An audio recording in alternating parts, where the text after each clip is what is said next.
Assalamualaikum warahmatullahi wabarakatuh. Bismillahirrahmanirrahim. Alhamdulillahirabbil alamin. La ilaha illallah wahdahu la syarikalah. Lahul mulku wa lahul hamdu wa huwa ala kulli syai'in qadir. Asyhadu an la ilaha illallah wa asyhadu anna Muhammadan abduhu wa rasuluh. Allahumma shalli ala Muhammad wa ala ali Muhammad kama shallaita ala Ibrahim wa ala ali Ibrahim fil alamina innaka Hamidum Majid. Alhamdulillah sahabat percikan iman, dengan izin Allah subhanahu wa ta'ala, pagi ini kita semua masih diberi umur, diberi kesempatan untuk menjalani kehidupan, untuk menjalankan amanah umur yang Allah titipkan kepada kita. Semoga sisa usia, sisa umur yang Allah titipkan bisa kita isi dengan amalan-amalan terbaik yang bisa mendatangkan cinta dan ridhonya. Salah satunya adalah kita isi waktu kita pagi ini dengan belajar Al-Quran. Setiap hari Senin kita akan bahas tafsir yang ada di tangan saya, namanya tafsir Al-Hikmah, ya. Dan kita sekarang sedang membahas surat Al-Lail. Surat Al-Lail ini berjumlah 21 ayat, nomor suratnya 92. Dan surat yang sedang kita bahas ini, insya Allah kita akan telaah ayat 8 dan seterusnya. Ayat 1 sampai 7 sudah dibahas. Sahabat bisa lihat arsipnya di YouTube saya. Bagi yang tidak mengikuti, Anda bisa lihat dari ayat 1 sampai dengan 7. Nah, sekarang kita akan bahas ayat 8 dan seterusnya. Surat Al-Lail, ya. A'udzu billahi minasyaitonir rajim.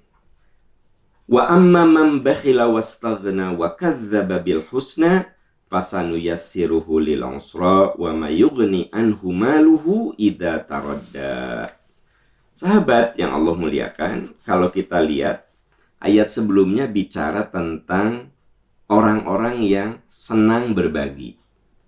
Ayat sebelumnya fa amman man a'ta wattaqa, orang yang rajin berbagi, memberi, dan didasari oleh takwa. Wasaddaqa bil husna, dia yakin akan balasan terbaik dari Allah. Fasanu yassiruhu lil yusra, maka Allah mudahkan dia menuju pintu-pintu kebaikan. Nah, ayat yang ini sebaliknya. Wa amma man bakhila wastaghna, siapa yang kikir, wastaghna, dan dia merasa cukup. Saya nggak perlu orang, saya nggak butuh orang. Saya bisa beli semuanya, saya bisa bayar semuanya. Wa kadzdzaba bil husna, biasanya orang kikir itu tidak percaya akan balasan dari Allah. Jadi hitungannya hitungan matematik. Saya udah kerja capek-capek, terus sama saya dikasih. Dia tidak percaya kalau apa yang dikeluarkannya itu akan mendapatkan balasan. Makanya kikir itu ada kaitan dengan iman. Wa kadzdzaba bil husna, mendustakan adanya balasan terbaik dari Allah. Fasanu yassiruhu lil usra, maka kami akan mudahkan menuju jalan kesengsaraan. Jadi orang yang kikir itu sama Allah akan diberi pintu-pintu kesengsaraan. Wa may yughni anhu maluhu idza taradda, dan hartanya itu tidak akan bermanfaat bila telah binasa. Sahabat yang Allah muliakan, ya. Aslinya manusia itu sebenarnya kikir. Ya. Makanya kenapa Allah berikan penghargaan kepada orang-orang yang senang berbagi. Karena aslinya manusia itu kan menyukai dunia. Coba ibu-ibu buka lemari baju Anda. Pasti itu kan Anda sukai. Warna biru Anda suka, kuning, merah Anda suka. Kerudung, walaupun jumlahnya lusinan, Anda suka. Sayang kan kalau kerudung Anda di 1-2 dikasih sama orang, baju Anda 1-2 dikasihin sama orang, kan cenderung kita ini pelit, ya. Sepatu gitu, ya. banyak, padahal yang kita pakai 1-2 gitu. Sisanya ya pajangan aja. Kan kadang-kadang sayang untuk kita kasihin ya, bener nggak sih? Jadi memang aslinya manusia itu ada jiwa kikir. Karena itu setan paham betul kelemahan manusia, yaitu sayang kepada hartanya. Asyaitonu ya'idzukumul faqra wa ya'murukum bil fahsya. Itu di Al-Baqarah ayat 268. Setan tuh paham kelemahan manusia. Manusia itu sangat mencintai harta. Asyaitonu ya'idzukumul faqra. Maka setan itu seringkali membisikkan kefakiran. Sayang atuh itu teh baju unik loh, jarang orang punya baju seperti itu gitu. Jangan dikasih itu kerudungnya. Udah gitu teh mahal, terus apa? Coba kamu lihat, nggak ada orang kerudung pakai kerudung kayak gitu. Jadi ya'idukumul faqra wa ya'murukum bil fahsya. Bukan hanya menakut-nakuti dengan kefakiran, tapi juga kadang menyuruh berbuat keburukan. Wallahu ya'idukum maghfiratan. Padahal Allah menjanjikan kepadamu ampunan. Jadi kalau kita senang berbagi, itu Allah akan menurunkan ampunan. Wa fadlan, karunia. Wallahu wasi'un alim. Itu Anda lihat di Al-Baqarah ayat 268. Jadi surat Al-Lail ayat 8 ini dijelaskan oleh Al-Baqarah 268 bahwa wa amma man bakhila wastaghna, adapun orang yang kikir dan merasa dirinya cukup, ya. Maka sesungguhnya kenapa orang itu makin kikir? Karena setan juga menguatkan jiwa kikir itu. Udah mah jiwa kikir itu ada pada diri kita, potensi kikir itu ada pada saya dan ada pada Anda gitu loh. Setan tuh tahu ini kekuatan manusia, salah satunya kikir. Makanya asyaitonu ya'idukumul faqra. Setan masuk dalam pintu kekikiran ini. Bahkan Anda lihat di At-Taubah ayat 67. Ciri kemunafikan itu wayaqbiduna aydiyahum. Al-munafiquna wal munafiqatu ba'duhum min ba'din wa ya'muruna bil munkar wa yanhauna 'anil ma'ruf. Katanya ciri orang munafik itu biasanya satu sama lain saling menguatkan, tapi mereka menyuruh kepada keburukan dan mencegah kepada kebaikan. Ya'muruna bil munkar. Mereka itu seringkali menyuruh keburukan. Wa yanhauna 'anil ma'ruf, mencegah dari perbuatan baik, ya. Ayah, mama mau wakaf ya. Tekudu nggak usah wakaf apa sih? Nah, jadi katanya jiwa munafik itu melarang orang berbuat baik, ya, gitu. Ya. Ayah, kita mau umroh yuk, ini ada rezeki. Kan kita udah haji mah, udah kita jalan-jalan ke Eropa, ke Amerika. Umroh makan gitu-gitu aja lah. Umroh mah tawaf, sa'i kan gitu-gitu aja. Jadi ketika istri mau berbuat baik dihalang-halangi. Atau sebaliknya, ya ketika suami berbuat baik dihalang-halangi oleh istrinya gitu. Kan tidak sedikit ada istri yang berbuat baik sembunyi-sembunyi dari suaminya. Kenapa? Karena suka dilarang. Ustadz, boleh nggak saya wakaf tapi suami saya nggak tahu? Nah, kenapa bu? Suami saya suka marah kalau saya wakaf itu. Padahal kan itu untuk kebaikan dia juga. Pertanyaannya, boleh nggak Ustadz? Saya bilang, kalau Anda khianat menggunakan harta itu haram. Tapi kalau suami Anda pelit lalu Anda sedekahkan tanpa sepengetahuannya, Anda sayang sama suami. Menyelamatkan suami gitu. Jadi banyaklah orang yang suami yang sembunyi-sembunyi kalau mau bersedekah tuh. Istri sembunyi-sembunyi. Kenapa? Karena suka dilarang oleh pasangannya. Nah ini maaf bu, Pak, ini teh tanda-tanda kemunafikan. Jadi kalau istri kita mau berbuat baik dihalang-halangi oleh kita. Atau sebaliknya gitu ya. Istri menghalang-halangi kebaikan suami gitu. Nah itu tuh ya'muruna bil munkar wa yanhauna 'anil ma'ruf. ciri kemunafikan itu kamu mencegah orang berbuat baik, malah mendorong orang berbuat buruk. Wa yakbiduna aydiyahum. Terus mereka tuh pelit banget. Dia tahan yang Allah titipkan kepada mereka itu ditahan. Jadi untuk keburukan mah jor-joran gitu loh. Ya, saya pernah contohkan sama Anda, kalau untuk nraktir yang sifatnya hura-hura, itu dia gampang itu ngeluarin duit. Ya, yuk kita touring kemana? Ke Bali.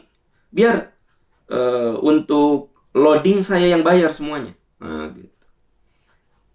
Jadi kalau untuk touring itu dia bisa ngeluarin ratusan juta gitu. Ya, nraktir orang-orang yang sebenarnya mampu, karena kan nggak mungkin lah punya motor gede kalau nggak mampu. Tapi ada bosnya yang udah dah, hotel dari saya semuanya ya gitu. Tapi sekalinya untuk berbuat baik, dia tuh mikirnya lama gitu loh. Tapi kalau untuk berbuat hura-hura, cepet gitu. Nah, yakbiduna aydiyahum, dia tahan hartanya untuk kebaikan. Nasullah, ya, lupa kepada Allah kalau satu saat ya semua kekayaan itu akan ditinggalkan. Semua kekayaan itu akan ditinggalkan. Nah, makanya di sini dikatakan wa amman man bakhila wastaghna. Orang yang pelit dan dirinya merasa mampu, wa kadzdzaba bil husna. Kenapa orang itu pelit? Karena tidak percaya kepada balasan akhirat. Ya. Tidak percaya gitu kalau setiap rezeki yang kita nafkahkan itu akan menjadi kebaikan. Di dalam surat At-Takatsur, saudara-saudara sekalian, Anda bisa lihat alhaakumut takatsur.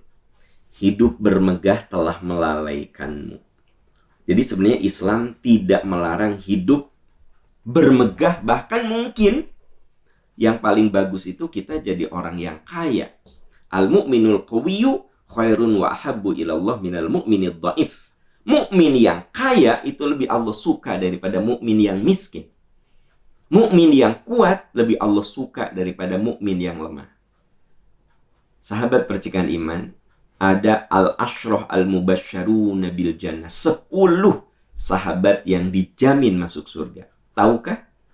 Dari 10 itu 9-nya orang yang memang punya harta yang berlimpah. Orang biasanya cuma 1, Bilal saja. Abu Bakar, Umar, Utsman, Abdurrahman bin Auf, itu kan orang-orang yang berlimpah kekayaan. Ustadz tahu dari mana mereka berlimpah kekayaan? Akan saya ambil contoh. Abu Bakar. Siapa yang membebaskan Bilal dari perbudakan? Bilal itu budak. Disiksa sama majikannya, sama pemiliknya. Abu Bakar bilang kepada pemiliknya, daripada kamu siksa, udah saya beli aja. Karena zaman dulu kan masih ada perbudakan. Beli aja. Apa kata pemiliknya? Ya boleh kamu beli 10 kali lipat dari harga biasa. Jadi kalau harganya 10 juta, dia bilang, ya sok aja beli. Kalau mau mas 100 juta. Abu Bakar nggak nawar. Kata Abu Bakar, saya beli. Kalau Abu Bakar miskin, dia ngumpulin dana dulu ya. Cari temen dulu. Enggak, Abu Bakar bilang, saya bayar 10 kali lipat. Bilal dibebaskan dengan harga berlipat-lipat dari harga yang biasa. Abu Bakar nggak nawar. Kenapa coba? Abu Bakar kaya. Jadi Islam itu nyuruh kepada kita untuk punya kekuatan. Makanya saya sering berulang-ulang, yuk kita ini berjuang mencari nafkah yang dahsyat supaya kita jadi orang kaya, supaya kita jadi orang mampu. Tapi jangan sampai kekayaan kita, kemampuan kita ini membuat kita lupa kepada Allah. Itu kan yang tidak boleh, itu lupanya. Yang tidak boleh itu pelitnya. Yang tidak boleh itu menganggap harta itu membuat kita abadi. Itu yang tidak boleh. Kalau Anda jadi orang berharta, mah bagus atuh. Ya kan? Gitu. Makanya malah kita kudu berjuang jadi orang-orang yang berkemampuan. Saya senang sekali kalau ada masjid, wah, ngederet di situ mobil-mobil bagus. Saya senang. Itu syiar. Jadi masjid nih, mobil-mobil yang kelas menengah atas gitu. Yang papan menengah atas. Dominan. Bagus. Itu syiar. Bahwa orang Islam tuh orang-orang yang mampu dan kaya gitu. Makanya Bapak Ibu kalau ke masjid jangan bawa mobil yang abal-abal, mobil proyek dibawa ke masjid. Dari mobil mewah sama Anda disimpan di garasi. Kalau mau ke masjid itu bawalah mobil-mobil yang papan atas gitu, supaya parkir di depan masjid itu kan keren. Masjid ngederet itu mobil-mobil yang harganya di atas 500 juta. Bener nggak? Oh, Pak Am ria. Bukan ria, syiar. Ya, syiar itu. Nah, kita mah kalau mau ke masjid teh sendal pakai pangbututna, sendal jepit no mau copot atau yang kiri kanannya beda ya. Mobil juga yang biasa dipakai ke proyek yang wah, udah spionnya juga mau copot gitu ya. Pintunya juga diikat sama benang rapia gitu kan. Kalau mobil dia yang bagus mah disimpan. Jangan itu mau untuk undangan. Jangan, itu untuk undangan. Padahal kita ini Nabi itu kalau mau ke masjid selalu memakai pakaian terbaik. Gitu ya, pakaian terbaik. Salah satu pakaian itu ya kendaraan. Makanya saya senang kalau ada orang yang datang ke masjid itu dia pakai mobil yang paling bagus yang dia punya gitu. Kenapa? Syiar, saudara-saudara sekalian. Nah, Islam itu tidak memerangi. Islam itu memerangi kemiskinan. Kita nu kudu kaya. Berjuang untuk kaya gitu. Dengan cara halal. Tapi jangan pelit gitu. Makanya di dalam At-Takatsur dikatakan alhaakumut takatsur. Hidup bermegah telah melalaikan. Jadi yang disorot itu lalainya. Hatta zurtumul maqabir. Tak terasa umur itu menggerogoti dan akhirnya masuk ke liang lahat. Kalla saufa ta'lamun, thumma kalla saufa ta'lamun. Sungguh kamu bakal tahu. Sungguh kamu bakal tahu. Lau ta'lamuna ilmal yaqin. Nanti kamu tahu dengan ilmu yang yakin. La tarawunnal jahim. Kamu akan lihat neraka jahim. Thumma la tarawunnaha ainal yaqin. Kamu akan lihat dengan mata kepalamu sendiri. Thumma la tus'alunna yawma idzin 'anin na'im. Pada saat itulah seluruh nikmat yang dititipkan kepadamu akan dimintai pertanggungan jawab. Nah, saudara-saudaraku tercinta, ayat-ayat ini juga keterangan-keterangan dalam hadis menunjukkan bahwa Islam mengajari kita untuk mampu memberi. Yang dianggap buruk ya, yang dianggap tidak elok adalah ketika bakhil. Wa amma man bakhila wastagna. Orang yang bakhil. Wa kadzdzaba bil husna. Mendustakan hari kebangkitan. Mendustakan balasan-balasan yang Allah janjikan. Kan manusia mah teman-teman sekalian seringkali percaya dengan janji ya.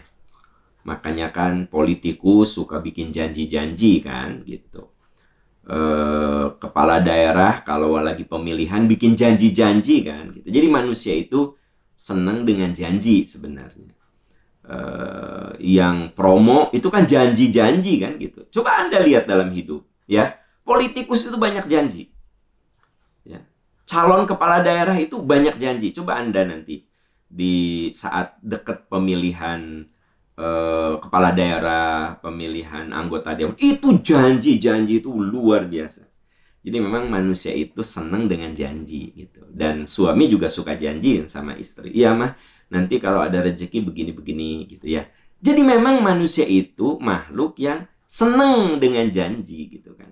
Nah, kita ini seringkali percaya dengan janji politikus, percaya dengan janji pengusaha, percaya dengan janji calon kepala daerah, sering kali percaya, tapi kadang kita nggak percaya, ragu dengan janji Allah gitu. Makanya sebenarnya kita harus pegang itu janji Allah. Ya, kalau saya kalau janji sama Anda bisa lupa, ya. Saya nih janji sama Anda, bisa lupa saya. Gitu. Jadi orang tuh kalau udah janji, siap mental, dia bisa lupa atau pura-pura lupa. Ya, saya janji sama istri, nanti ya kalau ada rezeki kita traveling. Saya janji sama istri. Ketika rezeki ada, kata istri saya, "Pak, jadi ente traveling teh?" Iya, cari-cari saya alasan. Itu tuh saya janji sama istri. Ya. Ada saat saya menghindar dan ingin menggeser janji saya. Kepala daerah waktu belum diangkat, janjinya banyak banget gitu ya. Calon anggota dewan waktu belum diangkat, janjinya banyak banget. Saya ke istri, ke anak, sering saya janji gitu. Tapi kan sering saya menyalahi. Allah itu innallaha la yukhliful mi'ad. Allah itu tidak akan pernah menyalahi janji. Itu sudah begitu jelas teksnya. Innallaha la yukhliful mi'ad. Allah mah nggak mungkin menyalahi janji. Ya kita ragu juga gitu loh ya. Benar nggak sih? Kalau saya berbuat kebaikan akan dapat 10 kali lipat. Manja abil hasanati falahu asyru amthaliha. Firman Allah, kalau kamu berbuat baik, Allah lipat gandakan 10 kali. Kalau saya sedekah 100.000, hakikatnya saya sedekah 1 juta. Kalau saya sedekah 1 juta, hakikatnya saya sedekah 10 juta. Kebayang nggak sih? Ibu baru buy one get one aja logikanya menjadi nggak jalan. Ayah, mama mau beli itu tuh. Apa? Makan di rumah teh ayah. Payung, itu buy one get one. Nah, jadi ketika ada tulisan buy one get one, beli 1 payung dapat 1 payung, gitu. Beli 1 baju dapat 1 baju. Logika kita kadang menjadi mandul kan gitu, menjadi ngedrop gitu. Ya, saya sepatu itu udah lumayan ada lah saya teh. Tapi begitu buy one get one, saya beli sepatu lagi. Ya, padahal sepatu yang buy one get one tuh nggak begitu saya suka juga, tapi karena ada kata-kata get one, logika saya menjadi nggak jalan. Kan banyak kan orang kemudian logikanya menjadi mandul ketika ada iming-iming gitu kan. Nah, yang aneh ketika Allah berfirman manja abil hasanati falahu asyru amthaliha. Dalam surat Al-An'am ayat 160 itu, siapa yang berbuat baik, kami lipat gandakan 10. Istilahnya itu buy one get 10. Nah, Ibu seringkali terjebak buy one get two, buy one get one. Bener tuh? Nah, Allah berfirman buy one get 10 gitu. Tapi ya karena yang berfirmannya Allah, jadi kita rada kurang percaya gitu loh. Nah, makanya wa amma man bakhila wastaghna wa kadzdzaba bil husna. Sebenarnya pelit itu terjadi karena kamu mendustakan balasan dari Allah Subhanahu wa taala. Kamu enggak begitu percaya dengan balasan dari Allah. Fasanu yassiruhu lil usra.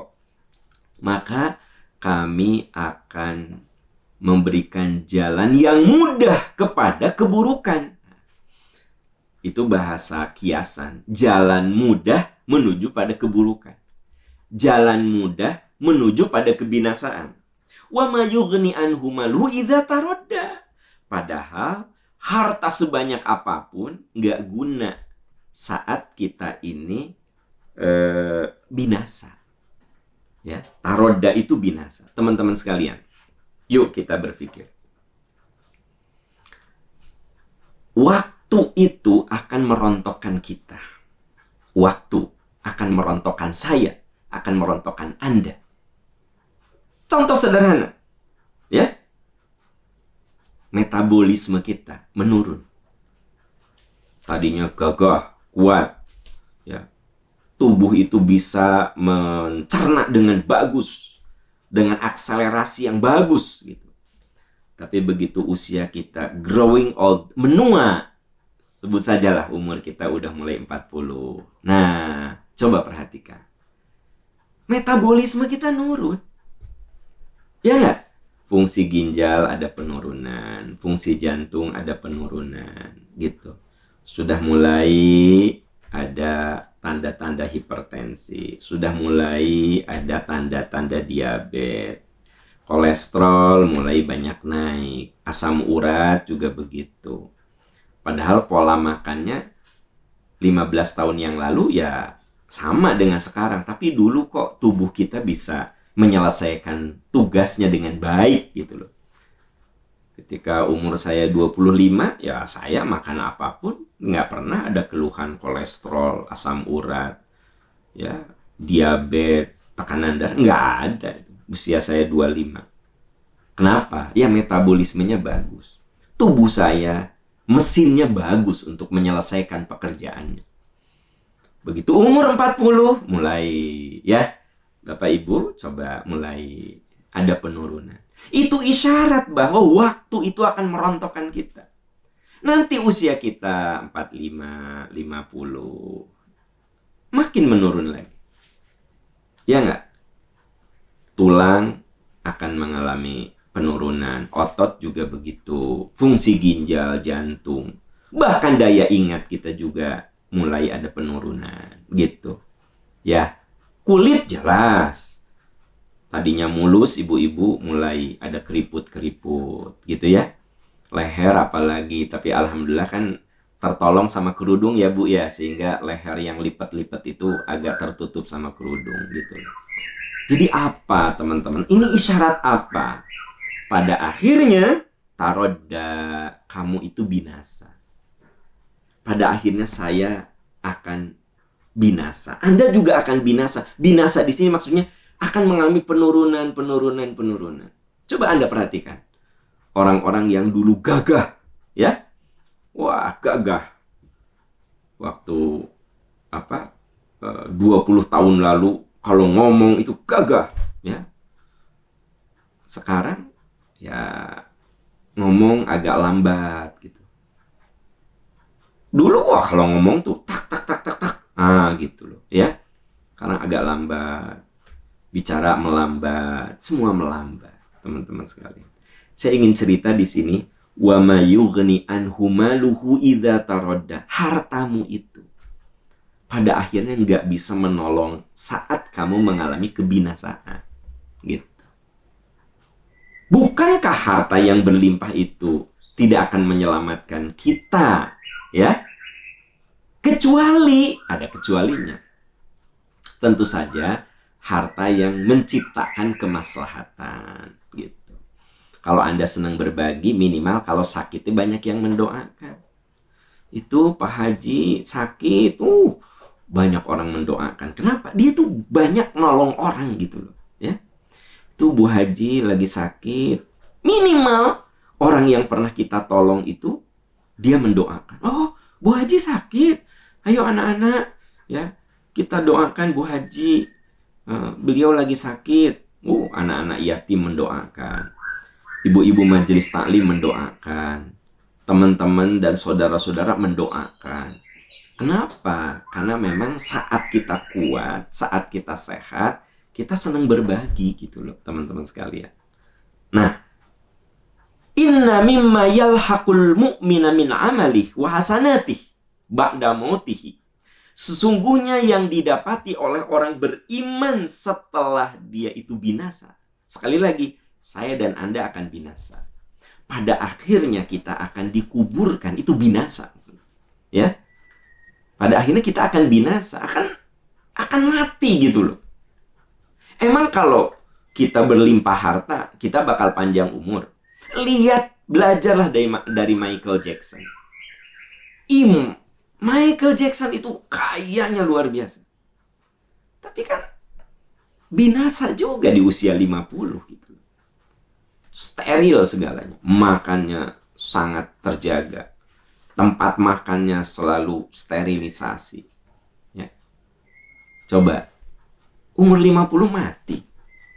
Maksud saya adalah ujung-ujungnya kita ini binasa. Makanya di sini dikatakan wa mayyughni anhu maluhu idza tarodda. Sesungguhnya hartamu itu enggak akan guna saat kamu binasa. Makanya mumpung kita sehat, mumpung kita kuat, mumpung kita mampu, itulah waktu yang terbaik untuk beramal. Coba baca hadis riwayat Imam Ibnu Majah dan Baihaqi. Inna mimma yalhaqul mu'mina min amalih. Sesungguhnya yang didapati oleh orang beriman dari amalnya ba'da mautihi, setelah dia binasa, setelah dia mati, ilman allamahu wa nasyarahu. Ilmu yang diajarkan dan disebarkan. Bapak ibu sahabat yang dititipi ilmu, yuk kita belajar selalu berbagi tanpa harus memikirkan balasan duniawi, nanti Allah akan beri balasan ukhrawi. Bahwa ternyata ada balasan duniawi, alhamdulillah. Tidak ada balasan duniawi, nggak masalah. Al-ilman allamahu wa nasyarahu. Saudara-saudaraku tercinta, salah satu program di Galeri Dakwah Percikan Iman itu ada yang disebut dengan pembinaan para guru ngaji. Training for trainer. Jadi para guru ngaji itu kan trainer ya, untuk anak-anak. Nah, di training oleh kita. Untuk apa coba? Karena beliau-beliau ini salah satu yang punya ilmu dan disebar. Nah, cara menyebarkan ilmu kan kudu benar. Maka kita fasilitasi di program Percikan Iman. Gitu. Jadi setiap program yang kita buat itu ada filosofi hadisnya, ada filosofi ayatnya. Ilman allamahu wa nasyarahu. Kalau saya tidak punya ilmu, minimal saya mendukung orang-orang berilmu gitu. Ya nggak sih, teman-teman? Saya tidak punya ilmu, tapi saya punya teman yang dia itu ilman allamahu. Dia suka menyebarkan ilmu. Saya support dia gitu. Maka di dalam usaha teman saya yang menyebarkan ilmu, ada support saya gitu. Ya. Wawaladan solihan tarokahu. Yang kedua, anak soleh yang ditinggalkannya. Kita berjuang mendidik anak-anak kita soleh. Karena setelah kita binasa, dia yang akan menyertai kita. Ilmu yang kita sebarkan, yang kita ajarkan. Anak yang soleh, wa mushafan warrathahu. Mushaf yang kita sebarkan. Nah ini juga teman-teman sekalian, sahabat. Di Percikan Iman kan ada tebar Al-Quran. Tebar sejuta Quran. Untuk apa sih? Supaya Anda yang punya rezeki transfer, ya, Anda nggak bisa baca Quran tiap hari, atau minimal ada Quran yang dibaca oleh orang lain, ya nggak sih? Saya nggak bisa baca Quran tiap hari, alasannya biasalah sibuk itu sibuk ini. Minimal saya sebar Quran yang bisa dibaca oleh orang, gitu. Mushafan warrotahu. Yang keempat, au masjidan bana, masjid yang dibangun. Saya tidak bisa membangun satu masjid, tapi saya paling tidak bisa memberikan satu sak semen. Saya paling tidak bisa memberikan 1 galon cat. Ya, lakukan saudara-saudara sekalian. Itu yang kemudian kita ada program bedah masjid gitu loh. Jadi sebenarnya semua program yang ada di Percikan Iman itu membuat kita punya simpanan saat kita binasa.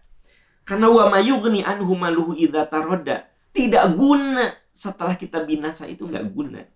Setelah binasa. Makanya ketika kita masih punya kekuatan, yuk kita menebar ilmu, mendidik anak-anak kita soleh, menebar mushaf Quran. Karena iqra'ul Quran, baca Quran, fa innahu ya'ti yaumal qiyamah syafi'an li ashabihi. Jadi dari infak, sedekah, wakaf yang teman-teman transfer ke Percikan Iman, itu ada bagian-bagian yang kita gunakan untuk menebarkan Al-Quran dan untuk membina orang-orang yang mengajarkan Al-Quran, dan kita menciptakan kader-kader yang akan mengajarkan Quran. Karena butuh ada orang-orang seperti ini, sahabat-sahabat sekalian. Ada. Masjidan bana au baitan libnis sabil. Membangun masjid atau membangun tempat di mana di situ berkumpul orang-orang yang mencari ilmu. Gitu loh. Nah, jadi sebenarnya kenapa saya suka mengajak Anda untuk berpartisipasi bareng-bareng? Karena wa mayughni anhu maluhu idza tarodda.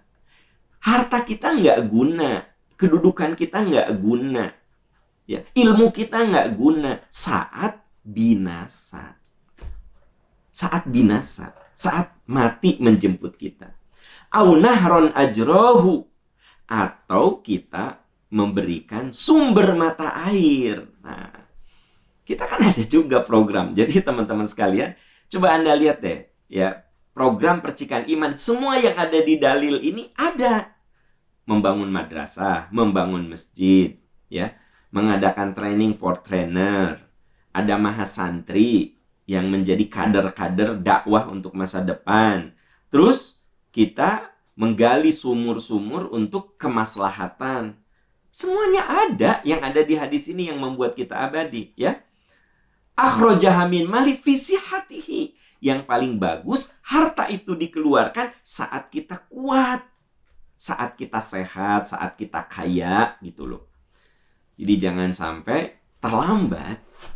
Begitu udah nggak punya jabatan, baru, mun bapak masih menjabat mah, bapak teh mau begini-begini. Kalau bapak belum purnawirawan, makan bapak sekarang udah purnawirawan, Pak Aam. Kalau belum purnawirawan mah bapak teh mau gini-gini, gitu. Nah, saya kan sudah pensiun. Kalau belum pensiun mah. Nah, jadi makanya amal terbaik itu ketika kita punya power. Ketika Anda masih aktif jadi pegawai negeri. Ketika Anda masih aktif jadi karyawan BUMN. Ketika Anda masih aktif jadi pengusaha. Ketika Anda masih aktif, ya, di ketentaraan, di kepolisian, gitu. Ketika Anda masih aktif di dunia akademik. Jadi ternyata amal yang bagus itu akhrajaha min malihi fi sihhatihi wa hayatihi. Amal terbaik yang kita lakukan pada saat kita kuat, pada saat kita sehat, pada saat kita punya kekuatan, ya. Yalhaquhu min ba'di mautihi, dan itu akan dia dapatkan hasilnya ba'da mautihi, setelah binasa. Ini yang dijelaskan wa mayughni anhu maluhu idza tarodda. Dan harta itu, kekuasaan itu, kekuatan itu nggak guna bila binasa sudah sampai ke kita. Jangan lupa saya, Anda, kita semua satu saat akan binasa. Yang dimaksud dengan binasa itu semuanya akan menurun. Kesehatan kita menurun, daya ingat kita menurun, penghasilan kita menurun, ya. Tenaga kita menurun, metabolisme kita menurun, pada akhirnya kita akan binasa. Nah, di ayat ini dikatakan wa amma man bakhila, orang yang pelit, wastaghna, udah gitu merasa diri hebat, wa kadzdzaba bil husna, tidak percaya dengan janji-janji Allah, fasanu yassiruhu lil usra, maka kami akan permudah dia menuju jalan kesulitan. Yang dimaksud dengan jalan kesulitan itu bukan berarti usahanya bangkrut, bukan. Jalan kesulitan itu menemukan hidayah itu susah, teman-teman sekalian. Jadi gini, kalau kita lagi powerful, punya banyak kekuatan, tapi kita tidak gunakan dalam kebaikan, nah, menemukan hidayah itu susah. Jadi untuk masuknya hidayah pada diri kita tuh susah gitu loh. Makanya tidak sedikit orang yang curhat. Ustadz, kenapa ya suami saya tidak alhamdulillah, aduh sukses, tapi meni susah teh dikasih nasihat. Nah, ini yang disebut kami permudah menuju, kami mudahkan menuju kesengsaraan. Jadi yang dimaksud kami mudahkan menuju sengsara teh bukan berarti usahanya jadi bangkrut gitu. Bukan gitu. Atau karirnya jadi jatuh, bukan begitu. Maksudnya, nasihat itu susah masuk ke orang itu. Kenapa coba? Wastaghna, karena dirinya merasa udah cukup, saya nggak perlu apa-apa, saya nggak perlu kamu, saya nggak perlu nasihat kamu, gitu loh. Makanya egoisme manusia itu muncul pada saat dia powerful, pada saat dia punya banyak kekuatan. Makanya di antara orang yang sangat Allah sayang adalah orang yang rendah hati. Saat dia kaya, dia rendah hati. Saat dia punya kuasa, dia rendah hati. Saat ilmunya menjulang, dia rendah hati. Itulah orang yang disayangi Allah. Kenapa? Karena sebenarnya istaghna, merasa cukup, merasa lebih, itu seringkali membuat kita menolak. Kebayang nggak? Kalau Anda ngasih nasihat sama saya, tapi saya merasa saya lebih pintar dari Anda, saya lebih sukses dari Anda, apa kamu nasihatin saya? Ya nggak sih? Ya nggak teman-teman? Saya merasa punya segala kelebihan gitu. Tiba-tiba Anda nasihatin saya. Apa kata saya? Kamu juga gagal gitu hidupnya. Gitu. Jadi ternyata kesuksesan itu seringkali menjadi barriers, menjadi penghalang, menjadi hijab masuknya hidayah kepada kita kalau kita merasa diri hebat gitu. Tapi alhamdulillah banyak orang yang makin kaya makin rendah hati, makin punya jabatan makin rendah hati, ya, makin berilmu makin rendah hati. Itulah yang menyebabkan dia mau dengar omongan istrinya, dia mau dengar omongan anaknya gitu. Kenapa? Banyak suami makin karirnya bagus, makin gak mau dengar omongan istri. Ya karena apa sih, kamu cuma ibu rumah tangga. Ayah itu karir, tapi tidak diomongin, hatinya saja. Ayah itu dari nol sekarang jadi dirut, gimana? Mama di rumah cuma ngurus anak-anak dan rumah tangga. Makanya seringkali omongan istri itu gak mempan, nggak masuk gitu ke hati suaminya. Karena kan istaghna, merasa saya lebih berhasil gitu. Mama sekolah cuma D3, ayah doktor. Ya nggak? Akhirnya apa? Apa sih? Omongan apa sih? Nah gitu. Jadi teman-teman sekalian, hati-hati.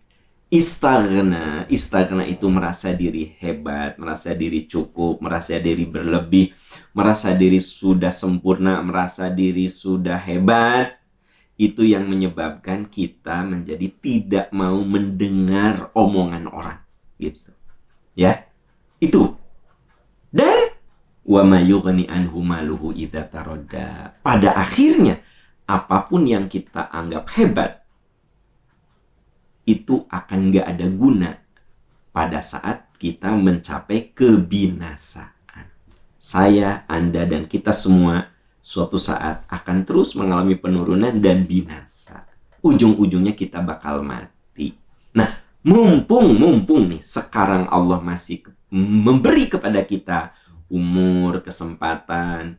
Bagi teman-teman ada yang diberi ilmu, diberi kekuasaan, diberi amanah harta, anak-anak sukses, keluarga sukses. So, kita berjuang untuk menyimpan sesuatu yang bisa kita bawa setelah kita binasa, setelah kita mati. Karena saya dan Anda semua pasti satu saat akan menghadapi kebinasaan itu. Maksud kebinasaan di sini adalah kita nggak bisa apa-apa lagi, teman-teman sekalian. Itu yang bisa kita bahas. Jadi hari ini kita membahas berapa ayat? 8 sampai dengan 11 ya. 8 sampai dengan 11 sudah kita bahas. Insya Allah minggu depan, hari Senin depan, kalau Allah masih memberikan umur kepada kita semua, kita akan bahas ayat 12 dan seterusnya dari surat Al-Lail ya. Semoga kita semua oleh Allah dikuatkan untuk selalu berpegang teguh pada kebenaran, untuk rendah hati saat Allah memberikan titipan-titipan yang banyak sama kita. Kita jadi orang yang rendah hati, kita selalu mendengar nasihat, selalu mendengar masukan, selalu ingin memperbaiki diri, karena pada akhirnya apa yang kita banggakan, apakah itu harta, apakah itu ilmu, apakah itu kedudukan, apakah itu ketampanan, apakah itu kecerdasan, pada akhirnya akan habis. Nah, sebelum habis, yuk kita gunakan dalam kebaikan. Sahabat percikan iman yang Allah muliakan, itu yang kita bahas hari ini. Subhanaka Allahumma wa bihamdika asyhadu an la ilaha illa anta astaghfiruka wa atubu ilaik. Walhamdulillahirabbil alamin. Wassalamualaikum warahmatullahi wabarakatuh.